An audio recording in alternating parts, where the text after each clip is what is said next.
Hello everyone.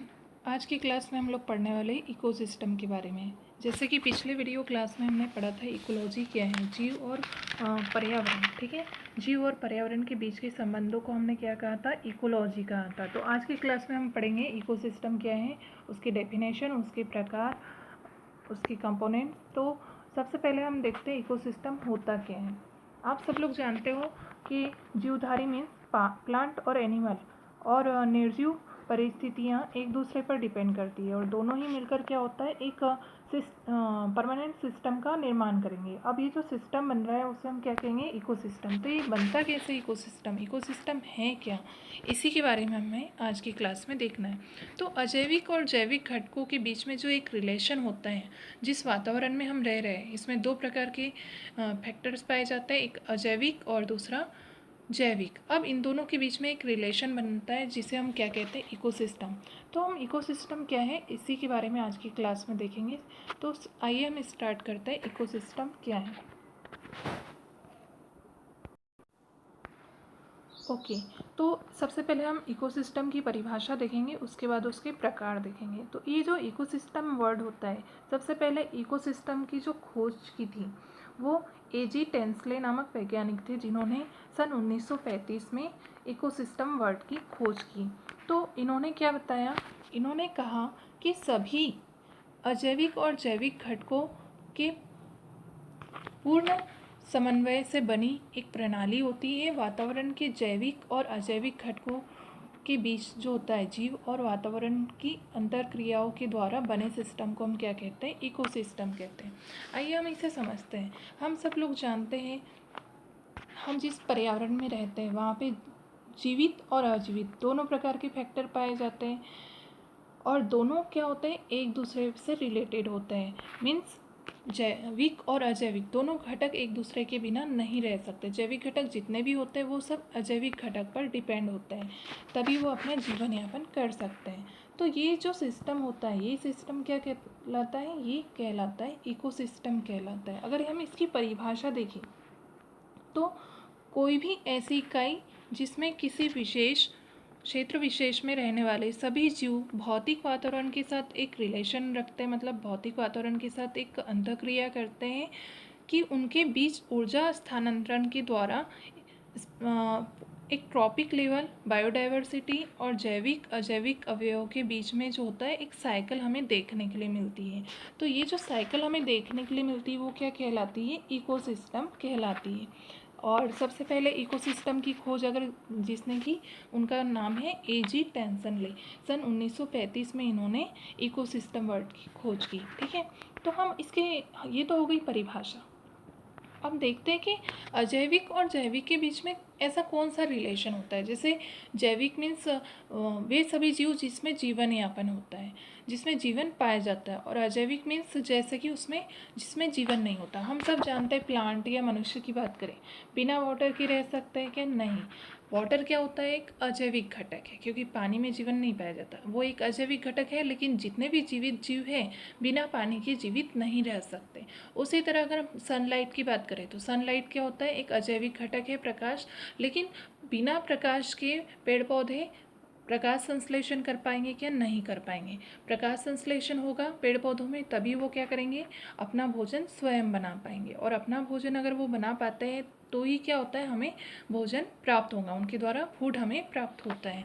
तो कहने का मतलब क्या है, कहीं ना कहीं ये जितने भी जैविक घटक होते हैं बिना अजैविक घटक के रह नहीं सकते। मतलब ये जो रिलेशन बन रहा है जैविक और अजैविक घटक के बीच, यही क्या कहलाता, ये क्या करेगा, अजैविक और जैविक घटक के बीच में जो रिलेशन बनेगा एक साइकिल के द्वारा शो होता है। और ये जो साइकिल्स बनती है वो क्या कहलाती है, इकोसिस्टम कहलाती है। इसीलिए इसकी परिभाषा क्या होगी कि सभी अजैविक और जैविक घटक एक ऐसे सिस्टम का निर्माण करेंगे जिसमें क्या होगा, जैविक और अजैविक घटक जो होते हैं जीव और वातावरण की अंतःक्रियाओं के द्वारा एक सिस्टम का निर्माण करेंगे, जिसे हम क्या कहेंगे, इकोसिस्टम। ओके, तो आइए हम देखते हैं इकोसिस्टम के प्रकार। तो इकोसिस्टम दो प्रकार का होता है, एक आर्टिफिशियल इकोसिस्टम और दूसरा नेचुरल इकोसिस्टम। अगर हम आर्टिफिशियल इकोसिस्टम की बात करें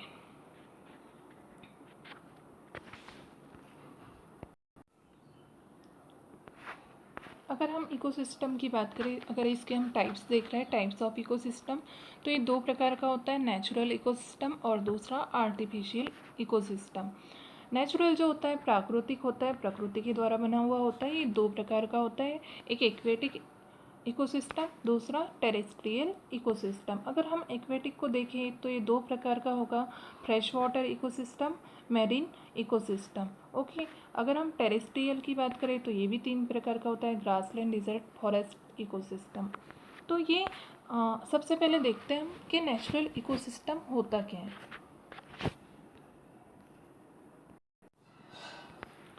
तो सबसे पहले हम देखेंगे नेचुरल इकोसिस्टम होता क्या है।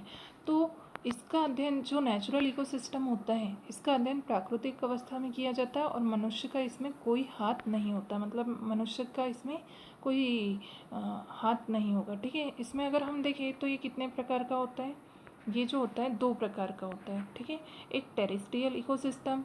अगर हम टेरेस्ट्रियल इकोसिस्टम की बात कर रहे हैं, जैसे कि घास के मैदान, ग्रास लैंड है ना, वन, मरुस्थल, तो ये सब किस में आएगा, टेरेस्ट्रियल में, मतलब कि कहाँ पाए जाने वाले, जमीन पर, स्थल पर पाए जाने वाले इकोसिस्टम को हम क्या कहेंगे, टेरेस्ट्रियल इकोसिस्टम कहेंगे। ओके, अब हम इसका दूसरा प्रकार देखें,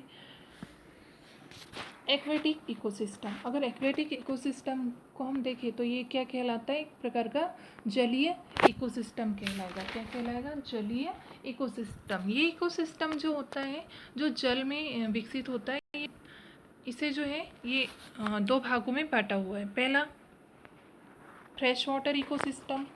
फ्रेश वाटर इकोसिस्टम मीन्स क्या होगा कि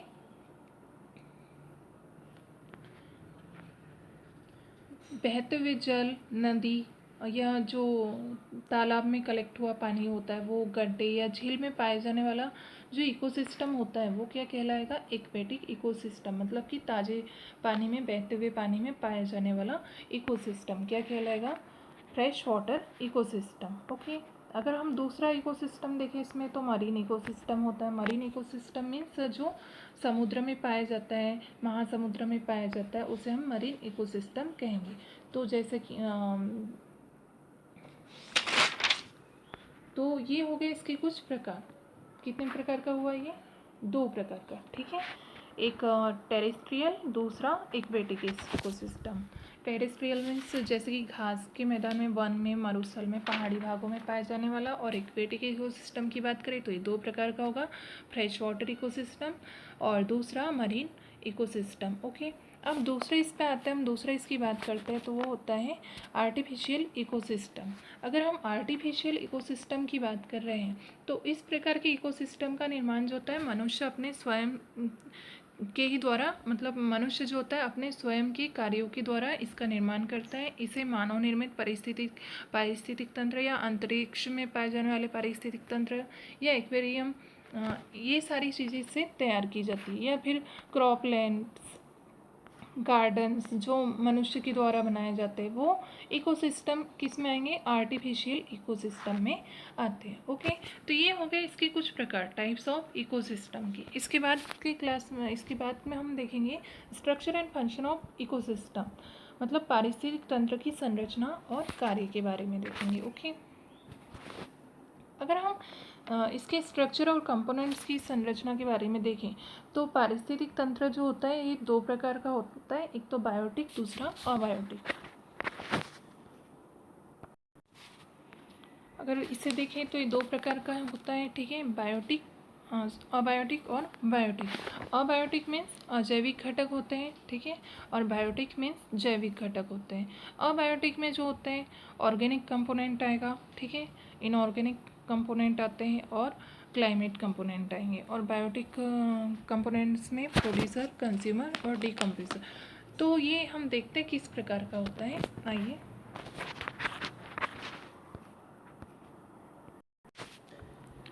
अगर हम बायोटिक कंपोनेंट्स की बात कर रहे हैं, जैविक घटक की बात करते हैं सबसे पहले, तो जैविक घटक जो होते हैं जीवित, सभी जीवित प्राणियों में पाया जाने वाला सिस्टम होता है। ये जीवित, जिसमें जीवन पाया जाता है, वो सब किस में आ जाएंगे, बायोटिक कंपोनेंट में। मतलब इसके अंतर्गत जो है क्लोरोफिल युक्त सभी हरे पौधे आएंगे, जो कि सूर्य प्रकाश के द्वारा प्रकाश संश्लेषण करके अपना भोज्य पदार्थ स्वयं बनाएंगे। इसी भोज्य पदार्थ में सूर्य प्रकाश की सौर ऊर्जा रासायनिक ऊर्जा के रूप में संचित रहेगी, जिन्हें हम उत्पादक कहेंगे। तो पारिस्थितिक तंत्र में बायोटिक कंपोनेंट की अगर हम बात करें तो ये 3 प्लांट्स में देखे गए हैं, एनिमल्स में, माइक्रो ऑर्गेनिज्म में देखे गए हैं। तो प्रोड्यूसर उत्पादक के रूप में प्लांट्स मतलब हरे पौधों में देखा गया, उपभोक्ता के रूप में एनिमल में देखे गए हैं, और अपघटनकर्ता के रूप में माइक्रो ऑर्गेनिज्म में इसे देखे गए हैं। तो सबसे पहले हम बात करते हैं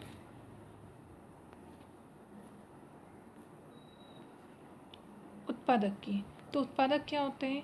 उत्पादक वे जीव होते हैं जो सूर्य प्रकाश के द्वारा प्रकाश संश्लेषण करके अपना भोजन स्वयं बनाते हैं। ठीक है, तो ऑल ग्रीन प्लांट्स जो होते हैं, सभी हरे पेड़ पौधे जो होते हैं, किस में आएंगे? उत्पादक में आएंगे। ये क्या करेंगे? फोटोसिंथेसिस की प्रोसेस करेंगे, जिसमें ये कार्बन डाइऑक्साइड और जल आपस में क्रिया करके क्लोरोफिल की और सनलाइट की उपस्थिति में क्या बनाता है? ग्लूकोज और ऑक्सीजन बाहर निकलेगा इसमें से। तो ये क्या कहलाता है? ये प्रकाश संश्लेषण कहलाता है। तो सभी हरे पेड़ पौधे क्या करेंगे? प्रकाश संश्लेषण के द्वारा अपने भोजन का निर्माण स्वयं करेंगे। ठीक है, अब अगर हम बात करते हैं उपभोक्ता की,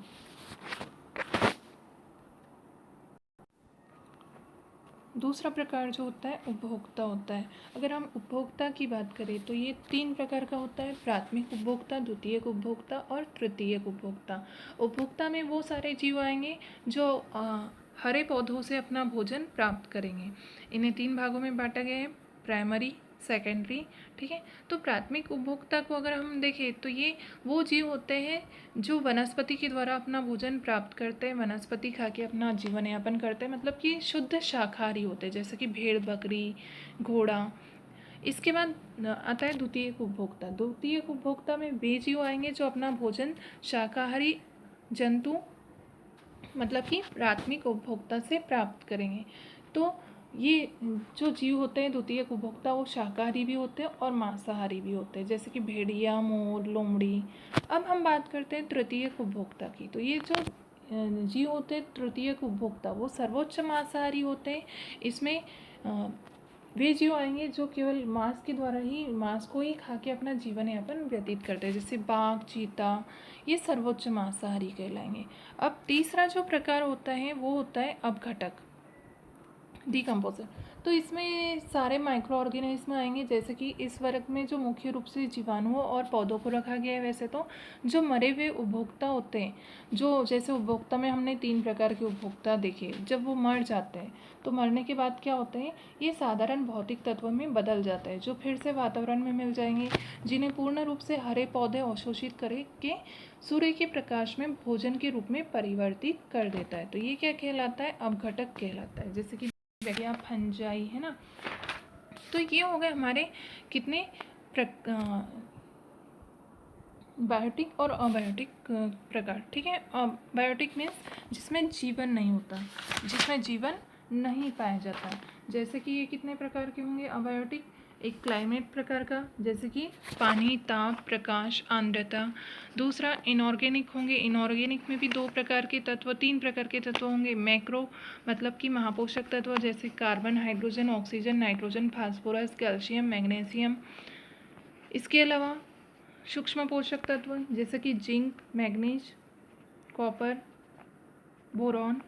और कुछ गैसेस भी हो सकती है, जैसे कि hydrogen, oxygen, nitrogen, carbon dioxide, ammonia आदि गैसें। और ये तो हो गए 2 प्रकार, एक तो जलवायु भी है, दूसरा अकार्बनिक। तीसरा जो होता है कार्बनिक पदार्थ होते हैं। ये पदार्थ जो होते हैं जैविक और अजैविक घटकों के बीच में संबंध स्थापित करेंगे, जैसे प्रोटीन, कार्बोहाइड्रेट, लिपिड। तो ये सारी चीज़ें किसमें आएगी? अजैविक घटक में। दूसरा आता है जैविक घटक। जैविक घटक मीन्स जिसमें जीवन पाया जाता है। तो ये कितने प्रकार का होगा? 3 प्रकार का।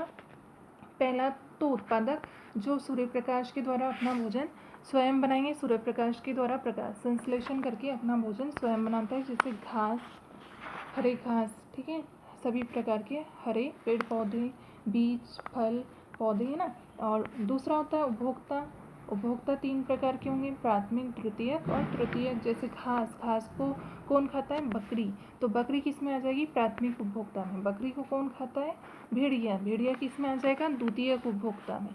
भेड़िया को कौन खाता है? शेर। शेर किस में आ जाएगा? तृतीयक उपभोक्ता में। उसी तरह अगर हम देखें, घास को कौन खाता है? कीट। कीट किस में आ जाएगा? प्राथमिक उपभोक्ता में। कीट को कौन खाएगा? पक्षी। पक्षी किस में आ जाता है? द्वितीयक उपभोक्ता में। पक्षी को कौन खाएगा? बाज। बाज किस में आ जाएगा? तृतीयक उपभोक्ता में। उसी तरह अगर हम देखें तो बीज या फल को कौन खाता है? चूहे। चूहे किस में आ जाएंगे? प्राथमिक उपभोक्ता में। चूहे को बिल्ली। बिल्ली किस में आ जाएगी? द्वितीयक उपभोक्ता में। बिल्ली को अजगर या सांप। तो ये किस में आ जाएंगे? तृतीयक उपभोक्ता में। उसी तरह प्लांट्स को कौन खाता है? मनुष्य। और मनुष्य को कौन खा सकता है? शेर, है ना। तो ये हो गया। उसी के बाद तीसरा जो होता है वो अपघटनकर्ता, मतलब उपभोक्ताओं की मृत्यु के बाद, उत्पादक और उपभोक्ताओं की मृत्यु के बाद उनका जो बॉडी होती है, मतलब कि जो जटिल कार्बनिक पदार्थ को सरल कार्बनिक पदार्थों में चेंज कर दे, वो क्या कहलाएगा? अपघटनकर्ता कहलाएंगे। ओके, जैसे कि बैक्टीरिया, फंजाई। तो ये हो गए कुछ प्रकार किसके? इकोसिस्टम की संरचना के प्रकार। अगर हम इसके कार्य की बात करें तो इसके कार्य हम नेक्स्ट वीडियो क्लासेस में देखेंगे। ओके, आज के लिए इतना ही काफ़ी है। Thank you.